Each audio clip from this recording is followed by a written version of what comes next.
Bà,ខ្ញុំបាទសូមលំអរកាយក៏ដូចជាគោរពនឹងជម្រាបសួរទៅកាន់ពុកម៉ែបងប្អូនទាំងគ្នាបាទចូលមកកាន់ការឲ្យតម្រុយបាទវៀតណាមប្រចាំថ្ងៃទី24ខែ7ឆ្នាំ2026បាទតោះហើយមុនឈានដល់តម្រុយថ្ងៃថ្មីមានសំពឹងឲ្យពុកម៉ែបងប្អូនទាំងគ្នាបាទជួយចុច like ក៏ដូចជា subscribe បើនៅយ៉ាងកណ្ដឹងឲ្យ admin ម្នាក់មួយផងបាទតោះនឹងទៅផ្ទៀងផ្ទាត់តម្រុយការពីម្សិលមិញមួយថ្ងៃទី23ការពីម្សិលមិញបងប្អូនគ្នាបាទអត់មានណាបងប្អូនអូ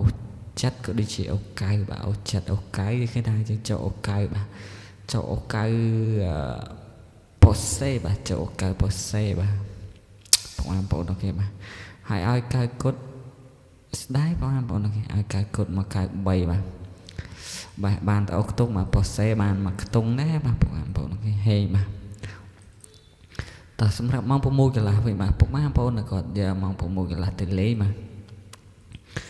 គឺអូចិត្តអូកៅគឺថាចូលទាំងអស់តែម្ដងបាទអូចិត្តក៏ចូលអូកៅក៏ចូលហើយឲ្យត្រេនចិត្ត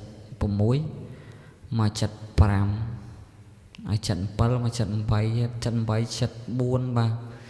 ស្ដាយបងប្អូនគ្នាឲ្យកៅគាត់មកកៅ9ហើយចូលលេខត្រឡប់បាទ67ចិត្ត6បាទចូលលេខត្រឡប់បាទ67ចិត្ត6នៅប៉ុស A បាទបើបាទចូលចំ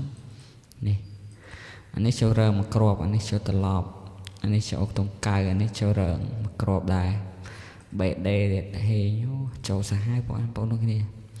តែហើយ3លេខស៊ីមកក្របបាទស្ដាយមែនតើតែតម្រុយយើងមានតែប៉ុណ្្នឹងបាទតោះយើងទៅផ្ទឹងតតម្រុយថ្ងៃទី24វិញបើថ្ងៃទី24ខែ7ឆ្នាំ2026នេះអត់មានក្របល្អជាជូនដល់បងប្អូនយកទៅកំសាន្តលេងផ្សងសំណាងទាំងអស់គ្នាបងប្អូនទាំងគ្នាអាចផ្សងសំណាងបានម៉ោង4កន្លះក៏ដូចជាម៉ោង6កន្លះបាទសម្រាប់ថ្ងៃទី24នេះបងប្អូនគ្នាតោះយើងទៅអុកខ្ទង់ទាំងអស់គ្នាបាទសម្រាប់ក្របអុកខ្ទង់នេះអត់មានអុក0ក៏ដូចជាអុក8បាទយើងអុកខ្ទង់0ក៏ដូចជាអុកខ្ទង់8ហើយក្របបុកគឺមាន0វ៉ាន់តា07 8គឺមាន87បាទ3ក្របហ្នឹងបាទ0វ៉ាន់តា07និង87បាទហើយក្របធំយើងមានណាបាទ6ចិត្ត9 3 16គុណតោះជូនបងប្អូនហេងចូលត្រូវចំតគ្នាអរគុណច្រើនសម្រាប់ការតាមដានវីដេអូរបស់ admin ណាបងប្អូនគ្នាតោះជូនបងប្អូនគ្នា